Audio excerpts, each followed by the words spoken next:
Bonsoir, bonsoir à toutes et à tous. Ce derby n'a pas la même saveur, la même aura qu'à Lille-Lens, mais Lille-Valenciennes, c'est le derby 100% du Nord pour les puristes en géographie.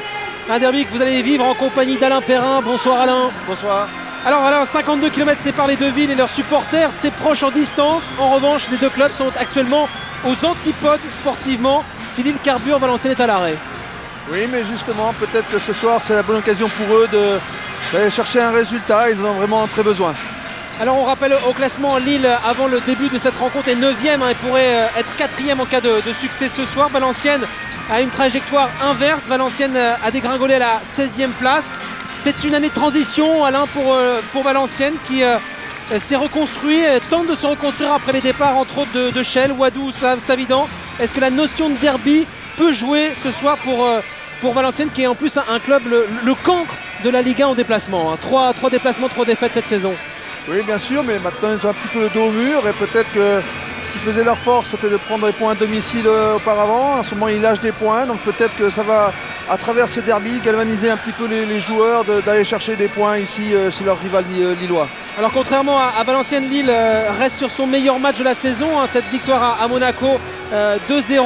On découvre d'ailleurs cette composition lilloise à Alain, un seul changement hein, par rapport à l'équipe qui a battu Monaco. Oui, Aubragnac qui fait sa rentrée à la place de Vitek en attaque, sinon Rudy Garcia a reconduit son même 11.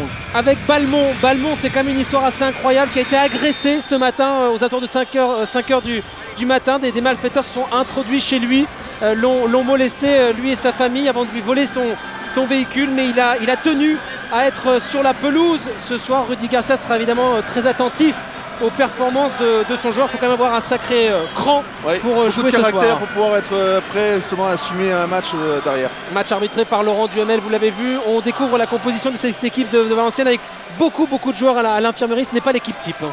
Oui, il manque quelques joueurs, mais on s'aperçoit aussi que Antoine Camboiré a voulu renforcer un peu son milieu de terrain, mettant peut-être un 4-5-1, 4-2-3-1 avec des jambes devant avec Odell.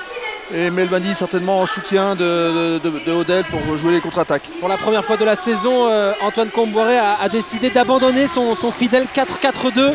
On sait que ça grognait pas mal ces dernières semaines, notamment les supporters hein, après la défaite le week-end dernier 1-0 face à Toulouse. Il a voulu densifier en tout cas son milieu de terrain. Oui, parce que de la conquête du ballon au milieu, je pense que les Lillois vont vouloir entamer le match assez fort, donc il a voulu sécuriser un petit peu cette possession de balle au milieu de terrain. On rappelle, hein, Valenciennes qui n'a plus gagné à l'extérieur depuis 13 mois. Le dernier point pris en déplacement, c'était il y a 6 mois et demi au Parc des Princes. C'est le 35e derby Lille-Valenciennes dans l'histoire du championnat de France. Et ça a toujours été un derby très équilibré avec en moyenne plus de 3 buts par match. Aucun 0-0. Je me lance. On sait toujours que bon, parfois quand on annonce ça, on peut être déçu. Il faut croiser les doigts. C'est vrai que bon, on a un bon challenge entre les deux équipes qui pratiquent un jeu ouvert, un jeu de contre. Donc je pense qu'on peut avoir des buts, effectivement.